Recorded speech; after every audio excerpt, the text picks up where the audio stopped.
ওয়ালাইকুম স্যার, আপনার কথাই এই মাত্র ভাবতেছিলাম আর আপনি ফোন করছেন। অনেকদিন বাঁচবেন স্যার। ওদিকের কি অবস্থা বলো তো? জবা ঠিক আছে? ওই প্রশ্ন না কইরা জিগান চান মিয়ারে ঠিক আছে কিনা। জবা এমন শো ডাউন দিছে, আপনি খালি ওগো মুখের অবস্থা যদি দেখতেন।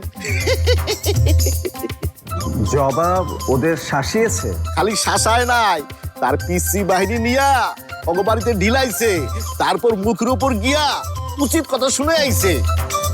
ওরা কিছু বলেনি? কি করবো, ভয় কাঁপতেছিল। এ শিবু, কেন ফোন দিছে রে? বিটু স্যার, নে কি করছস নিজের মুখে ক। না না। আরে ক, কোনো কথা ক। হ্যালো,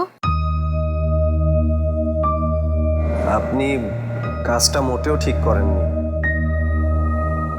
এভাবে একা একা যাওয়াটা একদমই উচিত হয়নি আপনার। খুব খারাপ হয়েছে বিষয়টা। এই জন্যই কয় যার জন্য করি চুরি সেই কয় চোর। আপনার অফিসের জন্যই তো আমি এত বড় কাণ্ড করে আইলাম। নিজে দায়িত্ব নিয়ে গিয়া তারপরে কত কথা শুনে আসলাম, যাতে করে আপনার অফিসের লোকজনের উপর হামলা করার সাহস না দেখায়। আর আপনি কিনা আমার এই দোষ দিতেছেন। দোষ দিচ্ছি না আমি।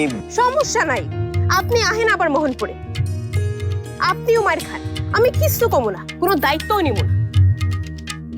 কেমন দায়িত্ব আপনি নেন সেটা তো আমার জানাই আছে। মানে? ফোনে কথা শেষ না করেই কেটে দেন। আরে তখন তো তখন কি?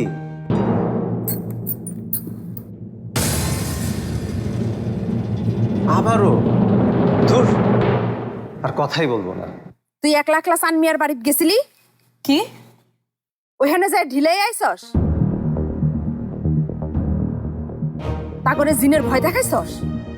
না না না, কি যে কও না, ও তো গ্যারামে ঘুরতেছিল।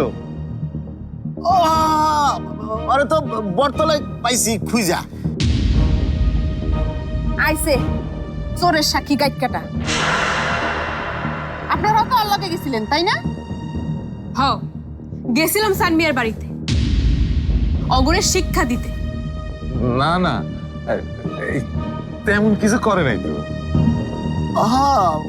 খালি একটু হাত ভাঙছে একজনের। তুই এসব কি করতাছস জবা? বড় হবি কবে? এইসব শুনলে কোনো ভদ্রবানের পোলা আইব তোরে বিয়ে করতে?